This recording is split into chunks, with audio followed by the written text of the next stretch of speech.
Evangelio de hoy lunes 22 de agosto de 2022.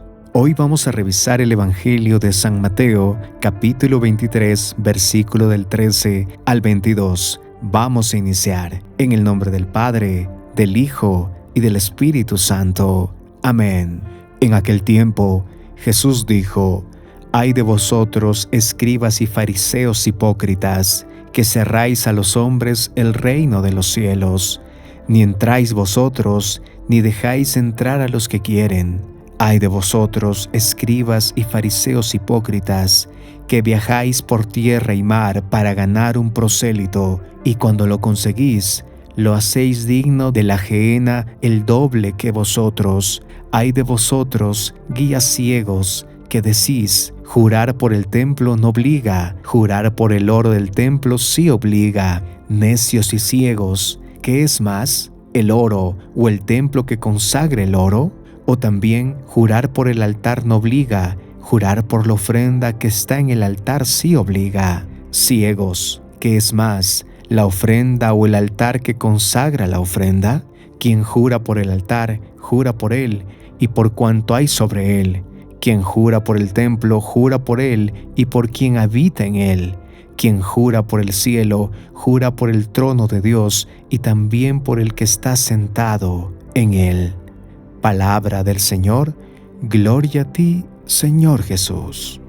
Buen día, queridos hermanos de Católico al Día. Nosotros convivimos con la incoherencia todos los días, en todos los ambientes, ya sea en el trabajo, en los estudios, en alguna reunión. Muchas veces ella busca hacernos caer, busca que cedamos frente a ella.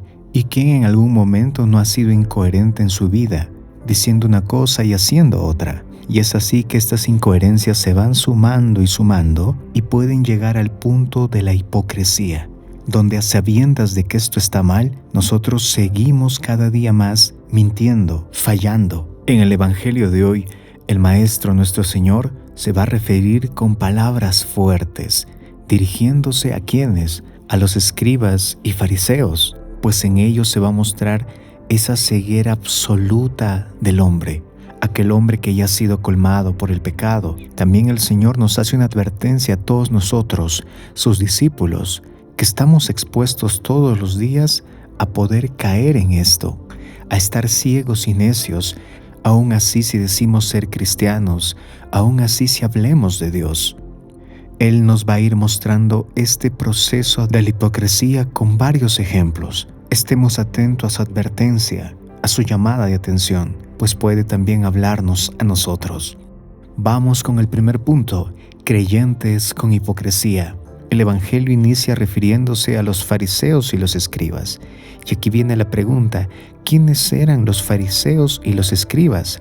Estas personas tienen un conocimiento de Dios, tienen un conocimiento de la lectura y de las escrituras. Y en el caso puntual de hoy nos muestra que ellos también hablan de Dios, hablan del reino de Dios, pero al mismo tiempo nos muestran que estos mismos son impedimentos para que muchos puedan entrar en el reino de Dios. ¿Por qué? Porque tienen una convivencia plena con la hipocresía. Esto nos revela que estos escribas y fariseos son creyentes parciales. Usan a Dios según su conveniencia, conociendo la ley y manipulándola a su antojo, tanto así que llegan a afectar a más hermanos. En el Evangelio escuchamos 2 veces cuando Jesús les dice hipócritas, y con ello entendemos la llamada de atención clara que les hace Jesús.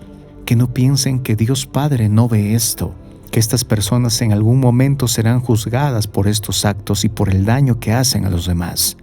Por lo tanto, pueden ser muy creyentes, pueden conocer mucho de Dios, pero viven con una ceguera que lentamente los ha consumido.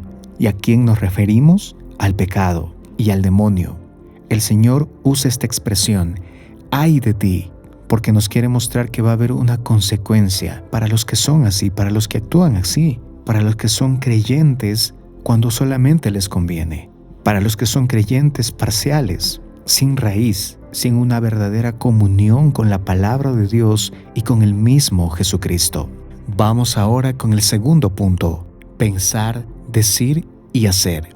El Señor en el Evangelio de hoy nos va a mostrar una disonancia que puede existir en el creyente y en su vida. Y es preciso que el Evangelio, a ti y a mí, hermano, nos invite a revisar si somos discípulos que constantemente recurren al examen de conciencia, al discernimiento, a la oración, o somos personas que dicen creer en Dios y lo usan solamente como adorno. El Señor hoy nos invita, con la actitud de los fariseos y de los escribas, a que reflexionemos si no estamos haciendo y actuando y hablando y pensando como ellos. Y hay algo cierto en esto: todos en algún momento hemos sido como fariseos y escribas. Hemos pecado, hemos fallado, hemos cometido el error. Por eso hoy el Señor nos invita al arrepentimiento, y aquí es donde vamos a entender este gran sacramento que nos deja el Señor, porque necesitamos de Él constantemente. ¿Y cuál es este sacramento? El sacramento de la reconciliación, de la confesión, que nos invita al cambio, al arrepentimiento, a la santidad, y así poder decirle a Jesús: perdónanos, Señor, perdona nuestros pecados, y con ello corregirnos, reparar nuestros errores y poder cada día más ser coherentes, ser verdaderos cristianos, verdaderos discípulos del Señor. Pues nosotros debemos buscar ir en armonía con lo que pide Dios, con su voluntad, y para ello necesitamos seguir mejorando, seguir avanzando, pues si nos estancamos, podemos llegar a ser, como dice el Evangelio de hoy, como estos fariseos y escribas, que en vez de convertirse y puedan ayudar a los demás a convertirse, generan cargas, crean fronteras y son un mal testimonio de cómo debe ser un creyente, un discípulo del Señor. Y por ello el Evangelio hoy nos invita primero a revisar nuestro corazón, y si estamos siendo incoherentes, hipócritas y falsos discípulos. Ya es tiempo. Que la paz de Jesús esté siempre contigo. Te saluda tu amigo ALD. Recuerda que estás en Católico al Día. Gracias por tus comentarios. Te pedimos que nos dejes alguna intención que tengas para poner tus peticiones en el Santo Rosario que tenemos todos los días. Te invitamos a compartirlo con más hermanos y que tengas un buen día.